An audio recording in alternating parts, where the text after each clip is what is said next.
When you think of the perfect chocolate chip cookie, one name comes to mind. But how did one man's love for baking turn into a global brand? This week, the world lost an entrepreneur, a businessman, a husband, father, and a lovable soul. This is a special edition of All Request History, the history of Famous Amos. Wally Amos was born on July 1st, 1936 in Tallahassee, Florida. He was raised by his Aunt Della, and he learned the art of baking from an early age, and her secret recipe for chocolate chip cookies would be the foundation of his future success. In the 60s, Wally moved to New York City, where he took a job at the William Morris Talent Agency. He started in the mailroom making $1.25 an hour. He was a hard worker and extremely personable. He worked his way through the ranks of the agency, and soon everyone got to know Wally. He also never lost his passion for baking Aunt Della's secret recipe chocolate chip cookies, and this helped his success as well. He usually had a batch of his homemade cookies on hand, and many of the clients made a special point to find Wally to collect some of these now famous cookies. William Morris saw his potential and hired him for sales, marketing, and eventually he became a talent agent. He represents some of the biggest names in music like Simon and Garfunkel, Helen Reddy, Diana Ross, and Marvin Gaye. Even with all his success in New York and representing all these big stars, he never lost his passion for baking. He became especially close with Marvin Gaye. Most of his friends encouraged him to make these amazing cookies available to the public, but in 1975, Marvin Gaye finally gave him enough encouragement and $25,000 seed money to get Amos to open a retail store to sell his cookies. Now sharing the excitement with his famous friends, Wally opened the Famous Amos Cookie Store on Sunset Boulevard in Los Angeles. The cookies were an instant hit. In the first year of operation, he sold $300,000 worth of Famous Amos chocolate chip cookies. The second year, $1 million in sales. And by 1982, the company reached revenues of $12 million.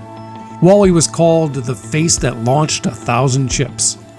Then unfortunately in 1984, sales started to drop off. Wally tried to salvage the business and chose investors to help out.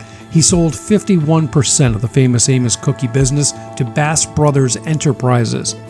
There was little or no improvement in sales throughout the 80s and the 90s, and in fact between 1988 and 2001, the company was sold 5 times, including food giants like Keebler and Kellogg. The cookie was still successful, but had not seen the sales growth that it had when Wally Amos was the owner and the face of the company. I mean, who can forget Famous Amos in his Panama hat, wild kazoo, and boundless optimism? In 1999, Keebler hired Wally to do TV and radio advertisements yet again. He agreed only if Keebler would change the recipe back to closer to Aunt Della's original, and they agreed. In a TV interview, author and musician and Wally's son Sean Amos was quoted as saying that his dad told him about his time with Keebler. It was bittersweet. He was happy to be back in the center of the brand he started, but he also had a hard time accepting the fact that at the end of the day he was just a paid spokesperson. In 2016, Wally Amos, now living in Hawaii, developed a new brand of cookie called Cookie Kahuna. The variety of chocolate chip cookies included macadamia, chocolate chip pecan, and butterscotch. He also added a room at the store dedicated to children's books. He was a strong supporter of childhood literacy, and he even read to children from this room every Saturday night for many years.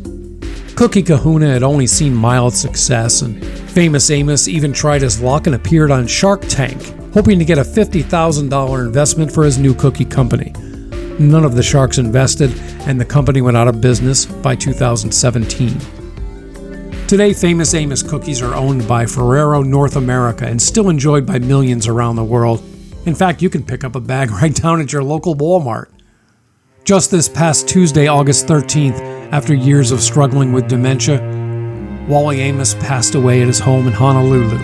By his side were his wife Carol and his children Sarah, Michael, Gregory, and Sean. Wally Amos didn't just create a cookie, he created a brand that helps bring people together. I mean, just look at that smile.